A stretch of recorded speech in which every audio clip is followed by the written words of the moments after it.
Wiki, నేను నీకు చెప్పాను కదా నా మీటింగ్స్ అన్నిటినీ క్యాన్సిల్ చేశానని. అవునవును, ఆ మీటింగ్సే. అరే, నేను ఇక్కడ పెద్ద సమస్యలో ఉన్నాను. ఇంటి నుంచి బయటికి రాలేను. చాలా పెద్ద సమస్య. డబ్బు తక్కువగా ఉంటే కష్టపడుతున్నట్టు అనిపిస్తోంది. డబ్బు ఎక్కువగా ఉంటే ఇన్కమ్ ట్యాక్స్ వాళ్ళతో కష్టపడాల్సి వస్తోంది. నాకు ముందే తెలిసింది మా ఇంటికి రైడ్కి వస్తున్నారని. లేదంటే ఏమై ఉండేదో ఏంటో. ఎలాగైనా నేను ఇంట్లో ఉన్న డబ్బు మొత్తాన్ని బయటికి తీసుకువెళ్ళి తీరాలి. ఆ తర్వాత సిటీకి దూరంగా వెళ్ళి ఎక్కడైనా ప్రశాంతంగా ఉండాలి. సరే, నేను నీతో తర్వాత మాట్లాడతాను.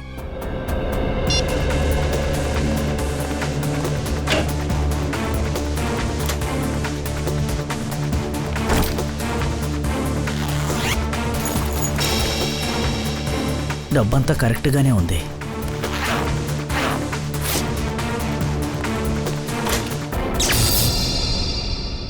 అరే, కరెంట్ ఆఫ్ అయిందేంటి? ఈ ఏరియాలో కరెంట్ ఎప్పుడు పోదే.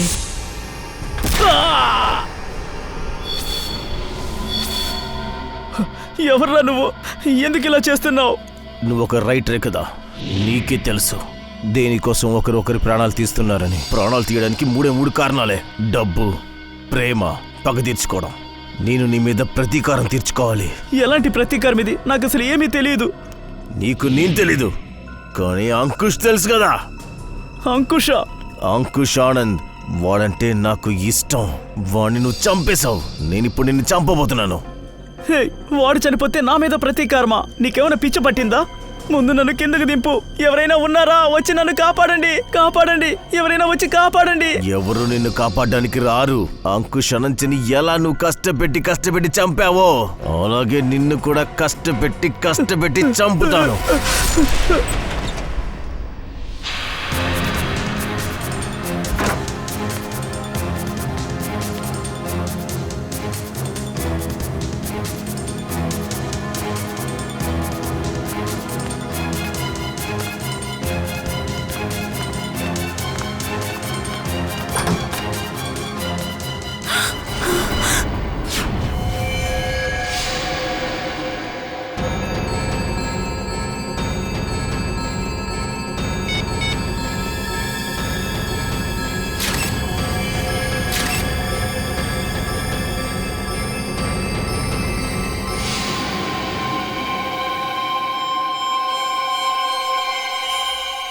ఏంటిది? కత్తి?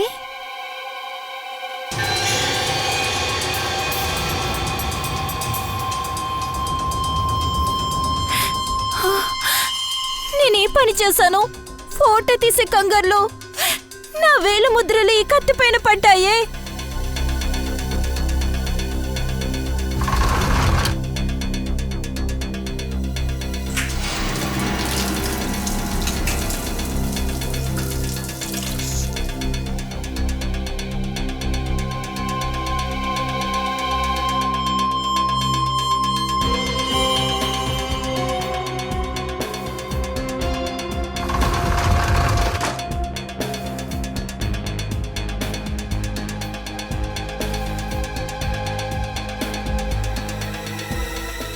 బయట నుంచి సిఐడి వాళ్ళకి పబ్లిక్ ఫోన్ నుంచి కాల్ చేద్దాం.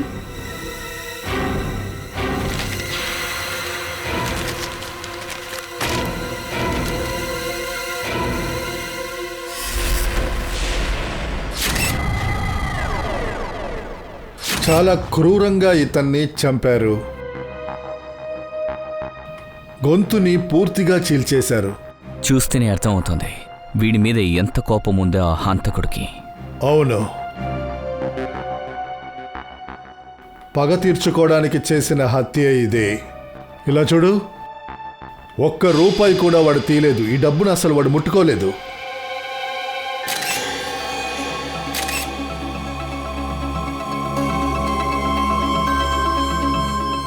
సార్, సార్ ఇక్కడ చూడండి. ఈ కత్తి బెడ్ పక్కన ఉంది సార్. సరే, ఈ కత్తి మీద కొంచెం కూడా రక్తం లేదు. చాలా క్లీన్గా ఉందేంటి? శ్రేయ, స్ప్రే కొట్టి కాస్త చూడు. సార్,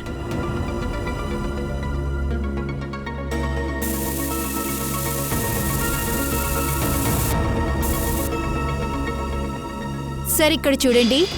ఇందులో ఏం కనిపిస్తుందంటే ఈ కత్తితోనే చంపి ఉంటారు. రంగు మారింది అంటే కత్తిలో రక్తం ఉంది. హత్య ఈ కత్తితోనే చెయ్యబడింది. సార్, ఒక విషయం అర్థం కాలేదు. హంతకుడు కత్తిని శుభ్రం చేసి ఇక్కడే పెట్టి ఎందుకు వెళ్ళాలి? దీన్ని తీసుకువెళ్ళిపోవచ్చు కదా. ఖచ్చితంగా కత్తిని ఎందుకని ఇక్కడే వదిలి వెళ్ళిపోవాలి? అది కూడా శుభ్రం చేసి. ఖచ్చితంగా ఇందులో ఏదో ఒక కారణం ఉంది. సార్ హా, సార్ ఈ చోటు మేనేజర్ వచ్చాడు. వచ్చాడా? Yes sir. సరే సచిన్, బాడీని ఫారెన్సిక్ ల్యాబ్కు పంపించడానికి ఏర్పాట్లు చేయండి. Yes sir. నేను వెళ్ళి ఆ మేనేజర్ని చూస్తా.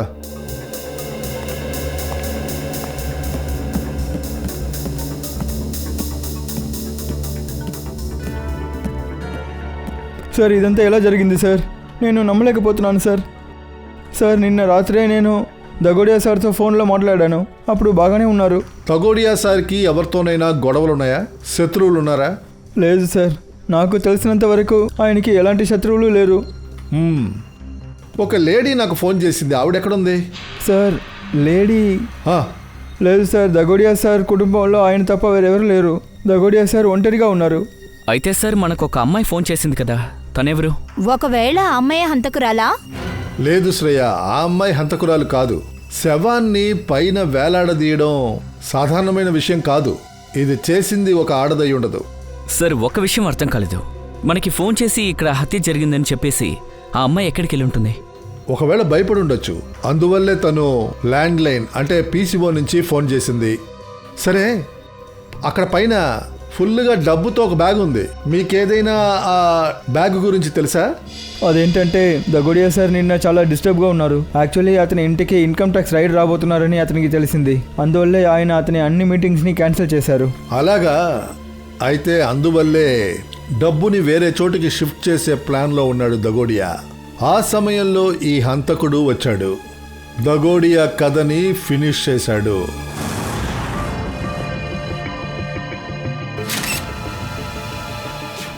ఒక్క నిమిషం. ఇదిగో, దీన్ని చూస్తున్నావు కదా?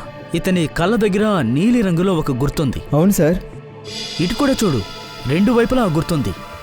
ఈ హత్య విషమిచ్చి చేసిందా? ఉండొచ్చు సార్. కానీ ఇదెలా ఉందంటే ఇది చూస్తుంటే వేలి గుర్తులు. ఒకవేళ ఇలా జరుగుంటుందా? హంతకుడు ఇతని నోటిని నొక్కే ప్రయత్నం చేసుంటాడు. చూస్తే అలాగే అనిపిస్తుంది సార్. కానీ ఎందుకు? ఒకవేళ ఇలా జరుగుండొచ్చు. ఇతని నోటిని తెరవడం కోసమేమో. ఉండొచ్చు. ఇతని నోటిని తెరిచి చూడాలి.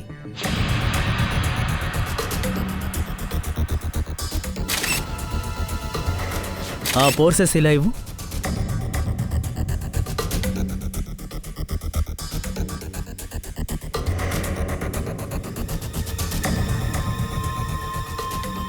ఇలా చూడు, ఇతని నోటిలో ఈ పేపర్ ముక్కుంది. ఇది ఏమై ఉంటుంది?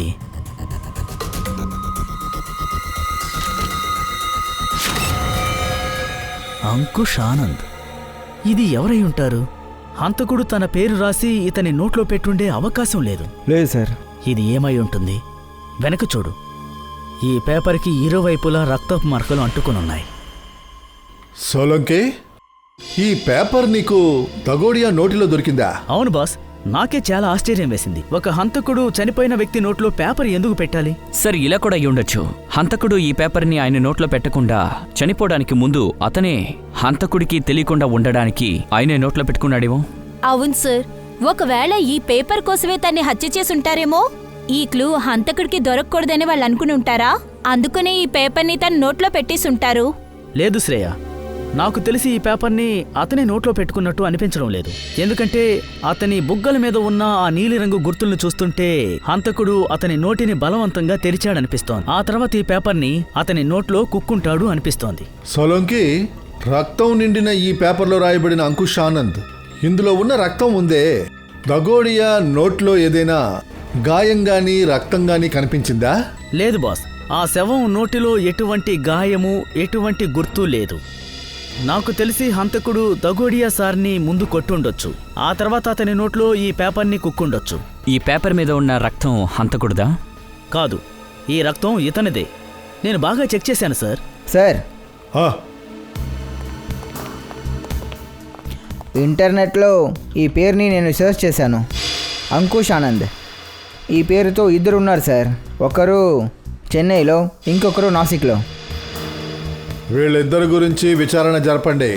వీళ్ళిద్దరిలో ఎవరో ఒకరికి దగోడియాతో ఏదో ఒక సంబంధం ఉంటుంది, ఖచ్చితంగా ఉంటుంది.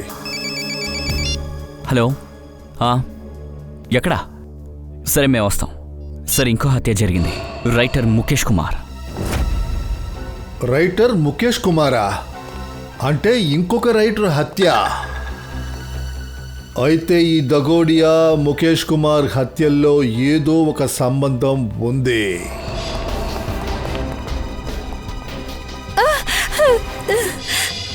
సార్, పక్క ఇంటి వారిని తీసుకొచ్చాను. హంతకుడు లోపలికి వచ్చేటప్పుడు చూశారట. ఫ్రెడీ, అనవసరంగా వీళ్ళని ఎందుకు తీసుకొచ్చారు? చూసి భయపడతారు కదా వాళ్ళు. సరే చెప్పండి, మీరు ఏం చూశారు? సార్, మా బాల్కనీలో కూర్చొని న్యూస్ పేపర్ చదువుతూ ఉన్నాను. అప్పుడు నేను చూశాను, ట్రాలీలో ఒక వ్యక్తి ఈ బాక్స్ తీసుకుని ఇంట్లోకి వచ్చాడు సార్. ఈ గ్లాస్ బాక్స్ తీసుకొని అతని ఇంటి లోపలికి వచ్చేటప్పుడు అతను గ్లౌస్ వేసుకున్నారా? లేదు సార్, గ్లౌస్ వేసుకోలేదు. అది సరే, ఆ వ్యక్తి ఒంటరిగా వచ్చారా లేకపోతే ఇంకెవరైనా వచ్చారా? వాడు ఒంటరిగానే సార్ వచ్చాడు. వాడి మొహాన్ని చూసారా? స్కెచ్ చేయగలరా? లేదు సార్, వాడి మొహం నాకు గుర్తులేదు. ఒక విషయం సార్, ఆయన రైట్ షోల్డర్ కొంచెం కదులుతూ ఉంటుంది. అది కొంచెం కదులుతూనే ఉంటుంది సార్.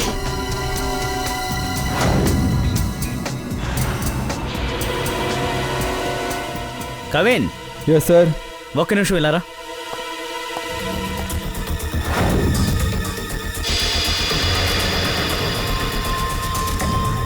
నేను చూడు కవిన్, ఇతని నోట్లో కూడా ఒక పేపర్ ముక్కుంది. ఒకవేళ ఈ పేపర్ ముక్కలోనూ అంకుష్ ఆనంద్ పేరు ఉంటుందా? చూద్దాం.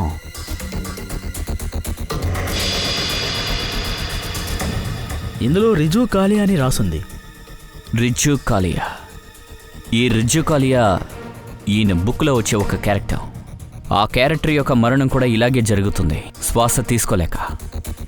అలా అయితే ఆ అంకుష్ ఆనంద్ దకోడియా రాసిన పుస్తకంలో వచ్చే క్యారెక్టర్ అయి ఉండాలి. ఈ పనిచేసింది సీరియల్ కిల్లర్ అయి ఉండాలి. ఇలాగే తరచూ రైటర్లు రాసిన కథలో వస్తున్న క్యారెక్టర్లు చనిపోతున్నట్టు వీళ్ళని కూడా చంపేస్తున్నారు. అలాగే అనిపిస్తుంది. సలంకి సార్, ఈ గ్లాస్ బాక్స్లో ఏ ఫింగర్ ప్రింట్ దొరకలేదా ఏంటి? ఈ పేపర్ని ఇప్పుడే కదా కనిపెట్టింది. ఫింగర్ ప్రింట్స్ ఇకపైనే వెతకాలి.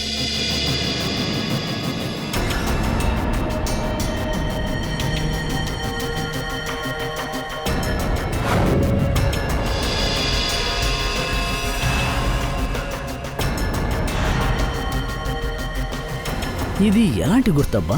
ఎలాంటి గుర్తంటే? ఫ్రెడీ, ఇప్పటి వరకు నేను నా జీవితంలో ఫింగర్ ప్రింట్స్లో ఇంగ్లీష్ లెటర్స్ని ఎప్పుడూ చూడలేదు. ఫింగర్ ప్రింట్స్లో ఇంగ్లీష్ లెటర్సా? అవును కవిన్, చూపిస్తాను. ఆ గ్లాస్ ఎలా ఇవ్వు. ఇదిగోండి సార్.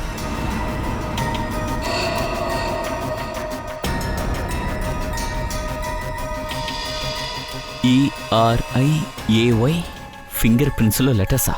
ఇదెలా సాధ్యం? పక్కింటి వాళ్ళు చెప్పారు, గ్లాస్ బాక్స్తో ఇక్కడికి వచ్చిన వ్యక్తి గ్లౌస్ వేసుకోలేదని. అయితే ఈ విచిత్రమైన ఫింగర్ ప్రింట్స్ అతనిదే అయి ఉంటుంది.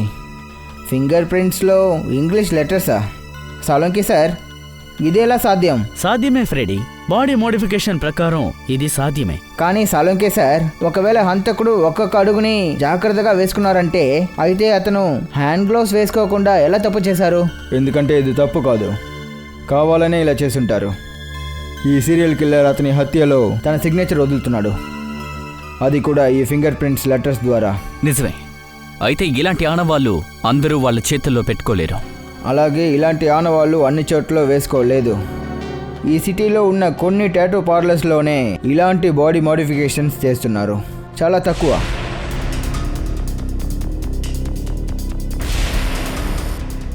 ఎస్. ఈ బాడీ మోడిఫికేషన్ ఇక్కడే చేశారా? No sir. ఎక్స్క్యూజ్ మీ, ఇది మీరే చేశారా?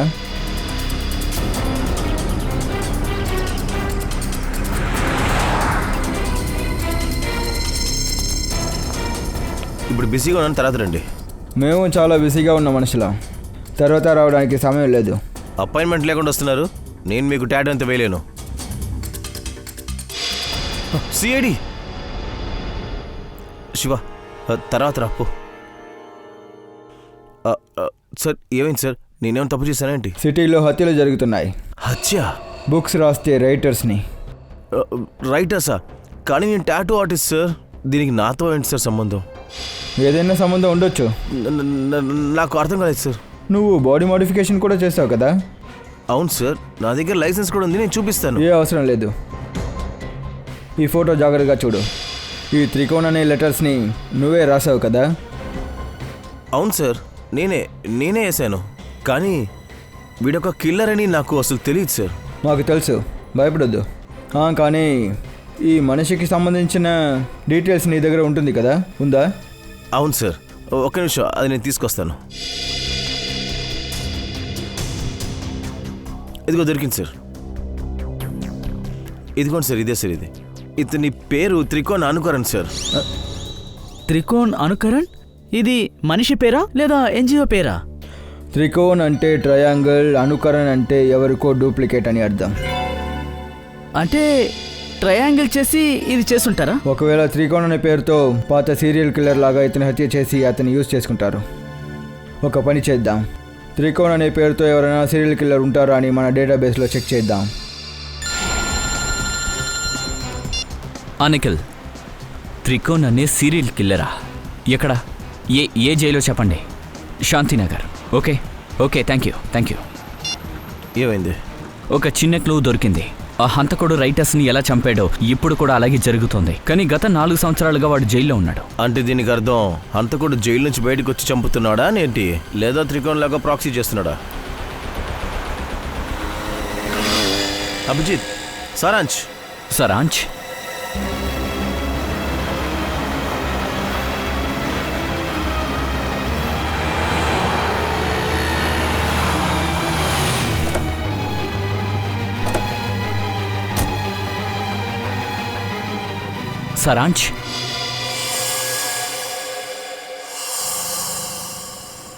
లేదంకుల్, నా పేరు అభిషేక్. సారీ, మేము తప్పుగా అర్థం చేసుకున్నాము. సార్ 15 రోజులు అయ్యాయి. పత్రిక, న్యూస్ అన్నిటిలోనూ మనం ప్రకటనలు ఇచ్చాం, కానీ సారాంశం మనకు దొరకలేదు సార్. దొరుకుతాడు పంకజ్, ఖచ్చితంగా దొరుకుతాడు. వాడు తప్పకుండా దొరుకుతాడని నా మనసు చెప్తోంది. సార్, వీడు సిఐడి నుంచి వస్తున్నారు. రండి సార్, నేను మీకోసమే వెయిట్ చేస్తున్నాను. త్రికోణ్ని మేము కలవచ్చా సార్? తప్పకుండా. కానీ సార్, త్రికోణే ఈ హత్యలు చేశారని నాకు అనిపించడం లేదు. ఎందుకంటే జైలు నుండి బయటికి వెళ్లడం అన్నది అసాధ్యమైన పని. సరే, త్రికోణ్ నడవడిక ఎలా ఉంది సార్ జైల్లో? చాలా వైలెంట్గా నడుచుకుంటాడా? లేదు సార్, అలాంటిది ఏమీ లేదు. చాలా ప్రశాంతంగా, కూల్గానే ఉన్నారు సార్. నేనే ప్రభుత్వానికి రిక్వెస్ట్ చేద్దాం అనుకుంటున్నాను, అతన్ని త్వరలోనే విడుదల చేయమని. అతనిలాగే ఒకడు ప్రాక్సీ చేసి హత్య చేయడం అనేది హఠాత్తుగా జరగదు కదా. ఈ మధ్యకాలంలో ఎవరన్నా జైల్లో కలవడానికి వచ్చారా అతన్ని? లేదు సార్, మీకు తెలుసు తను స్పెషల్ సెల్లో ఉన్నారని. స్పెషల్ సెల్లో ఉన్న అతన్ని జైల్లో ఉన్న ఖైదీలు కూడా కలవలేరు. అది ముమ్మాటికి అసాధ్యం. సరే, పదండి కలుద్దాం.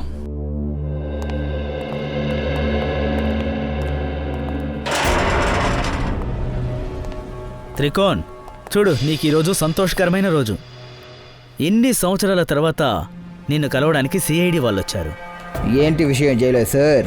ఈరోజు మీ చట్టం నాకు చాలా అనుతాపం చూపిస్తుంది. అనుతాపం కాదు, నువ్వు కావాలంటే ఇలాగే అనుకో. జైల్లో కూర్చుని హత్యలు చేయడానికి ఇది ఎప్పుడు, ఎలా ప్రారంభించాను అడగడానికి వచ్చాం.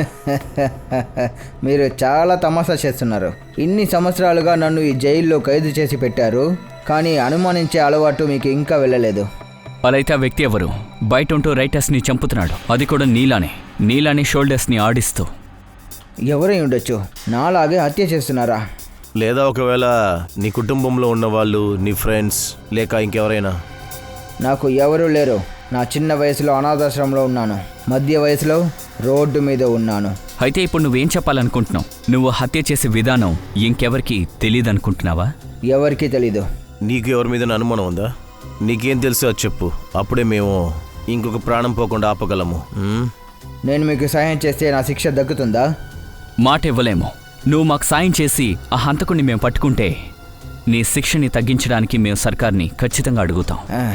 సరే, మీరు ఖచ్చితంగా మీ మాటని నెరవేరుస్తారని నాకు నమ్మకం ఉంది. నాకేమనిపిస్తుందంటే వాడు నా లేఖని చదివి ఖచ్చితంగా అలాగే హత్య చేస్తున్నారు. నీ లేఖ? చదువుతూ నాకు కూడా లేఖ రాసే అలవాటు వచ్చింది. తర్వాత నేను కూడా రాశాను. ప్రతిరోజు నిద్రపోవడానికి ముందు నేను నా ప్లాన్ని ఆ డైరీలో రాశాను. చంపే ప్లాన్, దాన్ని ఎలా చేయాలనేది అవన్నీ నువ్వు డైరీలో రాసి పెట్టావా? అవును, ఖచ్చితంగా ఆ డైరీ అతనికి దొరుకుంటుంది. అతను నేను రాసిన విషయం ప్రకారమే అన్ని విషయాలు చేసి అన్నిటి నుంచి ఎస్కేప్ అవుతున్నారు. ఎక్కడ దాచిపెట్టావు ఆ డైరీని? అది అనాథాశ్రమంలో ఉంది. నేను ఉన్న ఆ రూమ్లో ఉంచాను. చెప్పండి, నేను సురేష్ మాట్లాడుతున్నాను. జీకే నగర్ అనాథాశ్రమమా? మీరు పిల్లల పుస్తకాలు అమ్ముతున్నానని చెప్పారు కదా. సరే, నేను సాయంకాలం తీసుకుంటాను. ఓకే, ఉంటాను. చెప్పండి. సిఐడియా? విషయం ఏంటి సార్? మేము త్రికోణికి సంబంధించిన విషయాన్ని అడగడానికి ఇంత దూరం వచ్చాం. త్రికోణ? నాకు తెలుసు. ఏదో ఒకరోజు త్రికోణ్ని వెతుక్కుంటూ పోలీస్ కానీ సిఐడి కానీ ఇక్కడికి వస్తారని. మీకు ముందే తెలుసా త్రికోణ్ తప్పుడు మార్గంలో వెళ్ళబోతున్నాడని? లేదు, వాడిని ఇక్కడి నుంచి బయటికి పంపించి చాలా కాలం అయింది. వాడు ఇక్కడికి వచ్చినప్పుడు వాడికి 12 ఏళ్ల వయసు. అవును, వాడు చిన్నప్పటి నుంచే ఇలాంటి స్వభావంతోనే పెరిగాడా? లేదు సార్, అసలు వాడు అలాంటివాడు కాదు సార్. కానీ గంటలు గంటలు ఒంటరిగా గడపడమే వాడికి ఇష్టంగా ఉంటుంది. ఎవరితో ఎక్కువగా మాట్లాడడు. అంటే తను ఒంటరిగా ఉండి పుస్తకాన్ని చదువుతుంటాడా? మీకెలా సార్ తెలుసు? ఎందుకంటే మేము అతన్ని కలిసాం. ఇప్పుడు జైల్లో ఉన్నాడు. ఎక్కువ నిందితులకు సంబంధించిన పుస్తకాలే చదువుతాడు. ఆ కథలోకే వెళ్ళిపోయి వాడు ఒక కొత్త ప్రపంచంలోకి వెళ్ళిపోతాడు. బుక్లో ఉన్న క్యారెక్టర్స్తో అలాగే మాట్లాడతాడు. నువ్వు భోంచేసావా లేదా? కొన్ని సమయాల్లో నేను భయపడున్నాను సార్. వీడి అలవాట్లు పిచ్చిగా మారిపోతుందేమో అని. మీరు భయపడ్డట్టే అది జరిగింది. వాడిలో జరిగిన మార్పే రైటర్స్ని చంపమని బలవంతం పెడుతుంది. ఆ రైటర్స్ రాసిన కథకు బాధితుడై వాళ్ళందరినీ చంపేశాడు. ఆ రైటర్స్ రాసిన పుస్తకంలో వచ్చే క్యారెక్టర్ ఎలా చనిపోయారో ఆ స్టైల్లోనే అందరినీ చంపాడు. ఇది వినటానికి నాకేం పెద్ద ఆశ్చర్యంగా అనిపించట్లేదు సార్. ఒకవేళ వాడికి నచ్చిన క్యారెక్టర్ ఎవరన్నా కథలో చనిపోతే వాడు అసలు తట్టుకోలేక ఏడుస్తాడు సార్. కానీ వాడు జైల్లోనే కదా సార్ ఉన్నాడు. మీరెందుకు సార్ ఇక్కడికి వచ్చారు? మళ్ళీ రైటర్స్ చంపబడుతూ ఉన్నారు. ఈ త్రికోణ్ ఏ విధంగా చేశాడో అదే విధంగా. అంటే త్రికోణ్ జైలు నుంచి బయటకు వచ్చి మళ్ళీ హత్యలు చేస్తున్నాడా? కాదు, వాడు ఇప్పుడు కూడా జైల్లోనే ఉన్నాడు. ఇతను ఇంకెవరో త్రికోణ్ స్టైల్లో అందరినీ చంపుతూ వస్తున్నాడు. మీకెవరి మీద అనుమానం ఉందా? లేదు సార్, నాకెవరి మీద అనుమానం లేదు. సరే, వదిలేయండి. త్రికోణ్ ఇక్కడ ఏ గదిలో ఉన్నాడో ఆ గదిని మేము చూడొచ్చా? సార్, అది చాలా పాత చోటు సార్. ఇప్పుడు అక్కడ ఎవరు లేరు. పర్వాలేదులే, చూస్తాం. చూడొచ్చు సార్, రండి.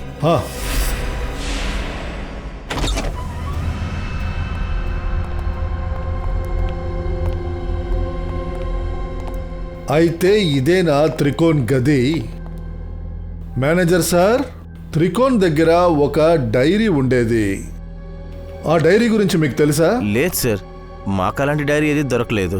కావాలంటే మీరే చూడండి సార్. ఇక్కడ పాత పుస్తకాలు కొన్ని ఉన్నాయి, అందులో కూడా ఉండొచ్చు. ఫ్రెడీ, చూడు. ఈ బుక్స్ అంతా ఎందుకు ఇలా పాడేశారు? కాస్త జాగ్రత్త చేయొచ్చు కదా. ఇలా వేస్తే పురుగులు పట్టి పాడైపోతాయి కదా. క్షమించండి సార్, నీ రూమ్కి అస్సలు వచ్చేదే లేదు.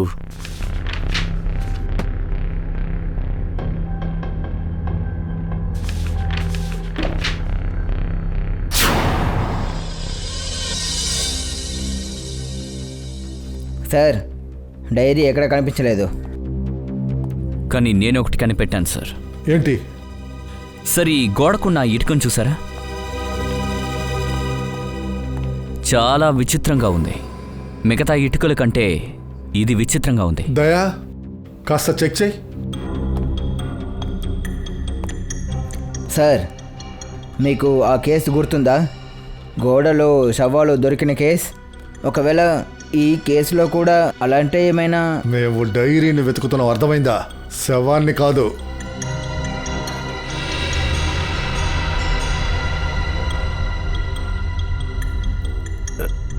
లేదు ఫ్రెడీ, డెడ్ బాడీ కాదు కదా, ఒక పుస్తకం కూడా పెట్టలేం. సార్, దొరికింది. ఫైల్ కార్డా?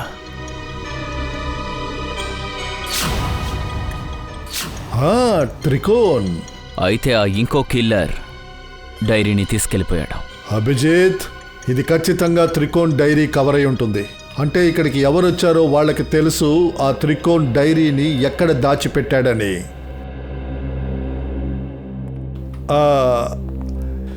ఇక్కడ త్రికోణ్ తర్వాత ఎవరైనా ఉన్నారా? అవును సార్, ఒక కుర్రోడు ఉండేవాడు. వాడి పేరు సుందర్. ఆ తర్వాత సుందర్ ఎప్పుడన్నా ఈ రూమ్కి వచ్చాడా? అవును సార్, వచ్చాడు. కొన్ని నెలలకు ముందు నన్ను కలవడానికి వచ్చాడు. ఆ తర్వాత కొన్ని రోజులు ఇక్కడే ఉండేవాడు, తన పాత జ్ఞాపకాలు గుర్తు తెచ్చుకోవడానికి. అలాగా, సుందర్. అయితే సుందర్ అడ్రస్ మీ దగ్గర ఉందా?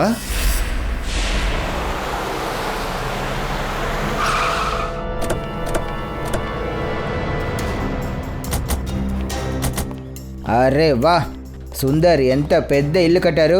ఇప్పుడు లోపలికి వెళ్ళి సుందర్ ఎంత పెద్ద రహస్యాలను దాచారో కనిపెడదాం. తలుపు తెరిచిందేంటి? ఒకవేళ సుందర్ పారిపోయాడా?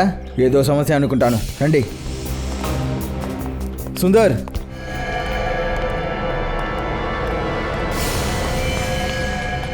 ఓ మై గాడ్, హంతకుడు బయట ఉన్నాడు. దివ్య, రిషబ్, అతన్ని పట్టుకోండి. ఇతను మాకు ఏదో చెప్పాలనుకుంటున్నారు. అవును కవిన్,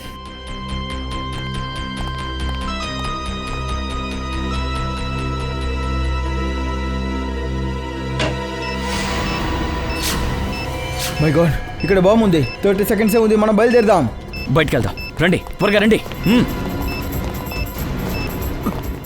రండి రండి రండి రండి. త్వరగా రండి. నేను నా మీనాని వదిలేసి రాలేను. మీనా, మీనా, అరే మీనా, అరే మీనా. బాబు, ఆగండి. చనిపోతావు. అరే ఉండు. మిమ్మల్నే. సార్,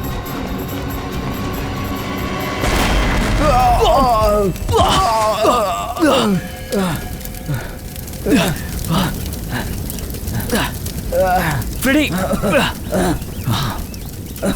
ఏం కాదులే. బెల్లం పన్నుడితో పాటు సుందర్ గారు కూడా చనిపోయారు. సార్, మీరు బాగానే ఉన్నారు కదా? మేము బాగున్నాం. వాడు ఏమయ్యాడు? సార్, వాడు పారిపోయాడు. తప్పించుకున్నారా? వావ్, మీరు తెలుసుకునే లోపు బ్లాస్ట్ అయిపోయిందనమాట. ఒకడేమో పారిపోయాడు, ఇంకొకడు బ్లాస్ట్లో చచ్చిపోయాడు. వా. అవును సార్, కానీ వాడు సుందర్ భార్య ఇంకా పన్నోడిని చంపేశాడు.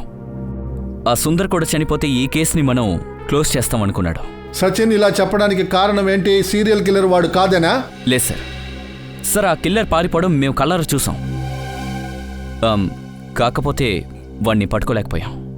సార్, ఇంకో విషయం, వాడు పారిపోతున్నప్పుడు తన షోల్డర్లు కదిలాయి సార్. అసలైన కిల్లర్ పారిపోయేటప్పుడు షోల్డర్ని ఎత్తాడా? సుందర్ అసలైన కిల్లర్ కాదు. అంటే ఈ అసలైన త్రికోణ్ని నకిలీ చేసేవాడు, అంటే కాపీ చేసేవాడు, అంటే త్రికోణ్ అనుకరణ్. ఇది ఎవరైనా సరే మన రూట్ మార్చడానికి, మనల్ని కన్ఫ్యూజ్ చేయడానికి చూస్తున్నాడు. ఇప్పుడు మనం వాడి యొక్క వలలోనే ఇరుక్కునేలా చేద్దాం. హలో, ఇంకొక మర్డరా? రైటర్ కుశల్, సరే మేము వస్తున్నాం. రైటర్ కుశల్ హత్య. ఈ త్రికోణ్ అనుకరణ్ హత్యల మీద హత్యలు చేస్తూనే ఉన్నాడు. కానీ సార్, ఈ త్రికోణ్ అనుకరణ్ రైటర్గా చూసి ఎందుకు చంపుతున్నారు? అదే ఫ్రెడీ, అదే. ముగ్గురు రైటర్స్ని హత్య చేశాడు ఈ త్రికోణ్ అనుకరణ్. దీని వెనకాల ఏదో ఒక రహస్యం ఉంది. ఏదో ఒక రహస్యం ఉంది, దాన్ని అసలైన త్రికోణ్ దాస్తున్నాడు. సుందర్ బాంబ్ బ్లాస్ట్లో చనిపోయారా? అవును, తర్వాత ఇంకో రైటర్ కుశాల్ని కూడా చంపేశారు. మీరు ఇప్పుడే చెప్పారు సుందరే ఆ డూప్లికేట్ హంతకుడు అని. ఒకవేళ సుందర్ చనిపోయారంటే కుశల్ని ఎవరు చంపారు? చాలు ఇక డ్రామాలు ఆపుతావా? సుందరి నుంచి బయటికి పరిగెట్టిన హంతకుడు నీలాగే నీ షోల్డర్ లేపినట్టు లేపుతూనే ఉన్నాడు. ముందు ఇది చెప్పు, ఈ జైలు నుంచి నువ్వు ఎలా బయటికి వెళ్తున్నావు? దీని వెనుకున్న రహస్యం ఏంటి? సార్, మీరు ఏం మాట్లాడుతున్నారు? మామూలు జైలు నుంచి తప్పించుకోవడం చాలా కష్టం. అలా ఉన్నప్పుడు ఈ స్పెషల్ జైల్లో నుంచి ఇన్ని సెక్యూరిటీస్ ఉన్నప్పుడు నేను ఎలా ఎస్కేప్ అవుతాను? నువ్వు ఉన్న గదిలో సుందర్ తప్ప ఇంకెవరూ లేరు, అర్థమైందా? అలాంటప్పుడు ఇంకొకరు ఎలా చదవగలరు?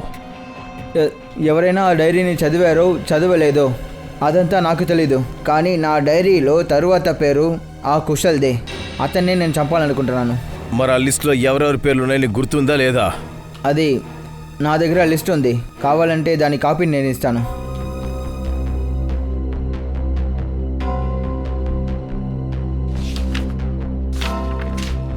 ముందే ఎందుకు ఇవ్వలేదు? ఇప్పుడు అనవసరంగా ఒకరు చనిపోయారు. నేను ఏది నమ్మలేకపోతున్నాను. ఇకపై అనవసరంగా ఎవరి ప్రాణం పోకూడదు.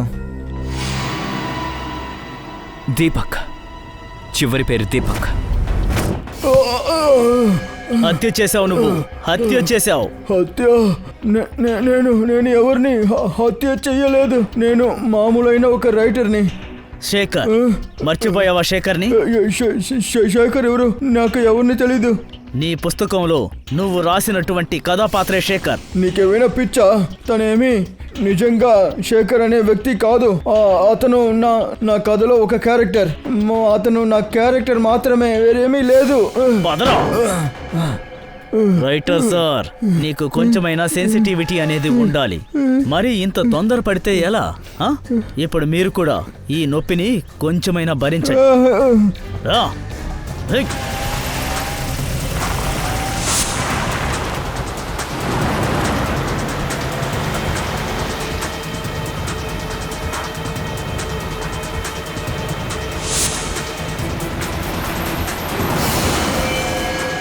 సార్, ఆ బండిలో దీపక్ ఉన్నాడు సార్.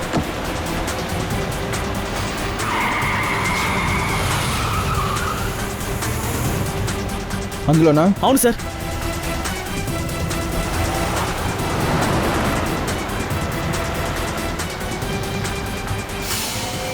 ఈరోజు ఆ డూప్లికేట్ వ్యక్తి మన దగ్గర నుంచి తప్పించుకోలేదు.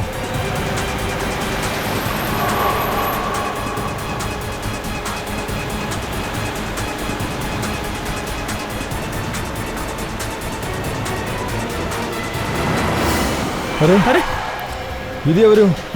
ఎవడో తాగుబోతా ఉంటాడు సార్. వీడి వల్ల ఆ హంతకుడు తప్పించుకునే అవకాశం ఉంది. అరే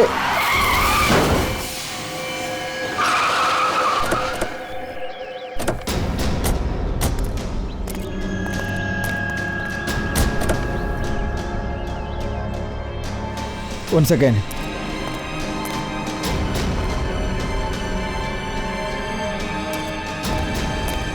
ఇది చూడండి, ఈ ఫొటోస్. కేసీ దగోడియా క్రైమ్ సీన్ ఫోటోగ్రాఫ్స్ ఈమె దగ్గర ఉంది. కానీ ఇవి తన దగ్గర ఎలా? తనేమి జర్నలిస్టో రిపోర్టర్ కాదు కదా. బయట మనిషి లోపలికి రావడానికి అనుమతి లేదు కదా సార్. అయితే తను మనం వెళ్ళడానికంటే ముందే వెళ్ళుంటారు.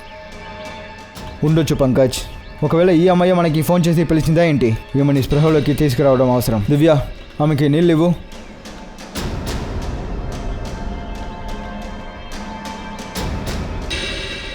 మేడం, మీరు ఓకేనా? మీకు ఏం కాలేదు కదా? నేను బాగానే ఉన్నా. మేము సిఐడి వాళ్ళం. ఈ ఫొటోస్ మీకు ఎలా దొరికింది? ఓ, అది చూడండి మేడం, మీకు తెలిసిన అన్ని విషయాలు అన్నిటినీ నాకు చెప్పండి, లేదంటే ఈ రైటర్ సత్యలో మీరు ఇరుక్కుంటారు. ఇలా చూడండి సార్, నేను డగోరియా సార్కి అసిస్టెంట్ని. నా ఫస్ట్ క్రైమ్ నోవెల్ రాయడానికి ఆయన నాకు హెల్ప్ చేశారు. కానీ నేను ఆ రోజు ఆయన ఇంటికి వెళ్ళినప్పుడు ఆయన ఎవరో అక్కడ హత్య చేశారు. అప్పుడే నాకు ఐడియా వచ్చింది. నేనేమనుకున్నానంటే ఇదే ఎందుకు నోవెల్గా రాయకూడదు అని. అందుకునే నేను మిమ్మల్ని ఫాలో అవుతూ వచ్చాను. అది నా నావెల్లో మీ ఇన్వెస్టిగేషన్ గురించి రాద్దామనుకుంటున్నాను. మీరు మమ్మల్ని ఫాలో చేస్తున్నారా? అయితే మనం ఎవరో మీకు బాగా తెలుసు. అయితే నీ నోవెల్లో ఇది కూడా రాసుకో, నీ వల్ల హంతకుడు తప్పించుకున్నాడు అని. ఇలా చూడండి సార్, దయచేసి నన్ను క్షమించండి. ఇదేమి నేను కావాలని చేయలేదు.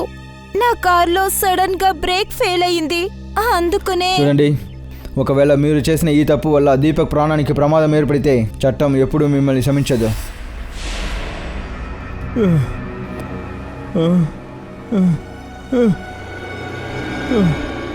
నన్ను వదిలేయండి ప్లీజ్. ప్లీజ్ నన్ను ఇక్కడి నుంచి వెళ్ళనివ్వండి. నువ్వు వెళ్లే ప్రయత్నమే చేస్తున్నాను. అతి త్వరలోనే నువ్వు శేఖర్ దగ్గరికి వెళ్ళిపోతావు. ఇలాగే కదా తన్ని చైర్లో కూర్చోబెట్టి నువ్వు చంపేశావు. అందుకు బహుమతిగా నీకు అలాంటి మరణమే దక్కుతుంది. వద్దు. ఇంకా కొంచెం సేపు వెయిట్ చెయ్యి. ఈ మరణం యొక్క నోవెల్ రైటర్ కూడా వస్తున్నాడు నీకు తోడుగా రావడానికి. త్రికోణ్. సార్, జైలర్ సార్ లోపల లేదు. సార్ని పిలు, మేము త్రికోణ్ని కలవాలి. సార్, జైలర్ సార్ త్రికోణ్తో హాస్పిటల్కి వెళ్ళారు. అతనికి సడన్గా హార్ట్ అటాక్ వచ్చింది. హార్ట్ అటాకా?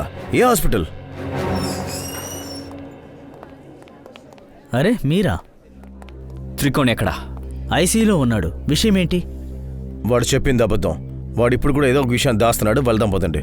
పదండి.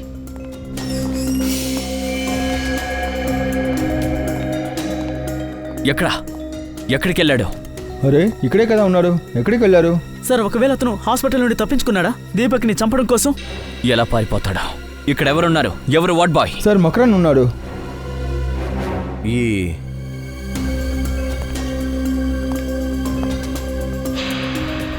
అభిజిత్, ఇది మత్తు మందు. అభిజిత్ ఇటు చూడు, మకరంద్ బ్యాచ్ కింద పడిపోయి ఉంది. ఈ మత్తు మందు మకరంద్కి ఏదైనా అయిందా ఏంటి? లేదు సార్, కొన్ని సమయం ముందే అతన్ని చూశాను. ఒక పేషెంట్ని హాస్పిటల్ నుంచి బయటికి తీసుకెళ్లాడు. ఆ వ్యక్తి ఇప్పుడు మళ్ళీ వస్తాడా?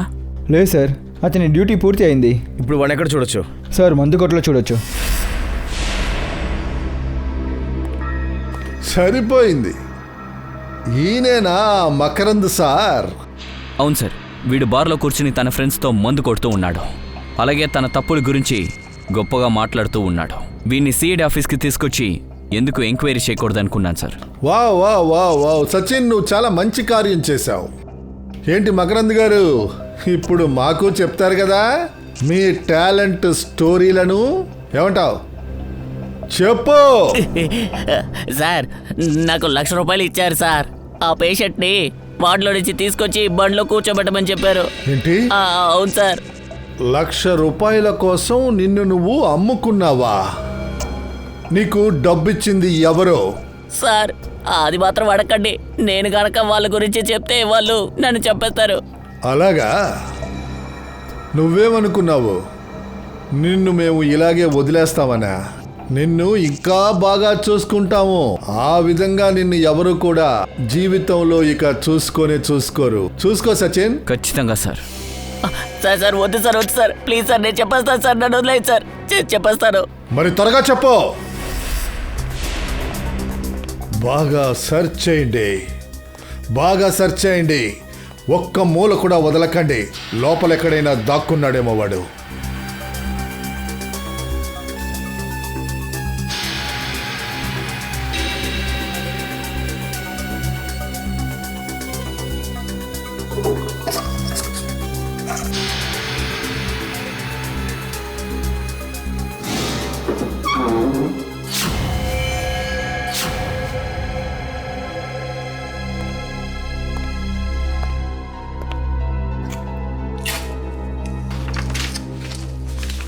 సార్, ఇలా చూడండి సార్, ఈ క్యాబినెట్ వెనక ఈ షీట్ ఉంది. పేపర్? అవును సార్, పేపర్సే. డైరీలో ఉండే పేజీలు? అరే, ఇవన్నీ త్రికోణ్ డైరీలో ఉన్న పేజీలు. ఆ అనాథాశ్రమంలో మనం ఇవే కదా వెతికాం. My God. ఏమైంది సార్? శ్రేయ, ఇందులో దీపక్కే చివరి రైటర్ అని రాశాడు. దీపక్, ఆయన ప్రాణాన్నే వీడు తీయాలనుకుంటున్నాడు. అలా అయితే దీపక్ ప్రాణాలకి ప్రమాదం. దీపక్ ప్రాణాలకి మాత్రం కాదు, తన ప్రాణానికి కూడా ప్రమాదం ఉంది. ఎందుకంటే దీపక్ని చంపిన తర్వాత వాడి జీవిత లక్ష్యం నెరవేరిందని అర్థం. ఆ తర్వాత వాడు ఆత్మహత్య చేసుకుందాం అనుకుంటున్నాడు. అలా అయితే సార్, ఈ హంతకుడు త్రికోణి హాస్పిటల్ నుంచి తీసుకొచ్చినందుకు కారణం అతన్ని చంపడానికా? అయితే వాడు ఆ ఇద్దరిని అక్కడే చంపబోతున్నాడు. ఎక్కడ కథ ప్రారంభమైందో అక్కడే ముగించాలనుకుంటున్నాడు. ఆ అనాథాశ్రమం గదిలో. ఇది సరికాదు. దీన్ని పరిణామం దారుణంగా ఉంటుంది. పరిణామాల గురించి నువ్వెందుకు బాధపడుతున్నావు త్రికోణ్? ఈ ఆటని సృష్టించింది నువ్వే కదా. ఇప్పుడు నేను ఇతన్ని పైకి పంపించబోతున్నాను. నువ్వు మమ్మల్ని తీసుకొని చాలా పెద్ద తప్పు చేస్తున్నావు. మమ్మల్ని చంపేసినా కూడా నీకు ఆ శాంతి దొరకలేదు. ఎందుకు నువ్వు ఇంత హత్యలు చేస్తున్నావు?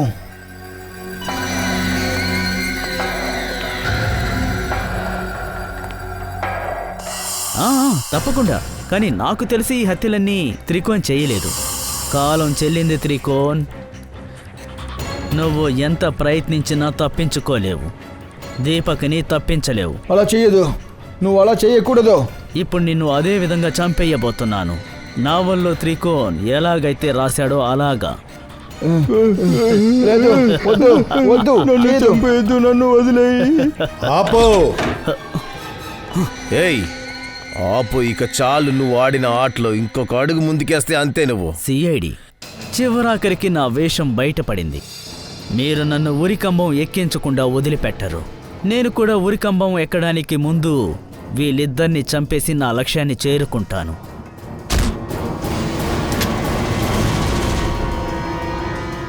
జైలర్గా ఉన్న డూప్లికేట్ త్రికోణ్ అనుకరణ్ అందరినీ మోసం చేసింది చాలు.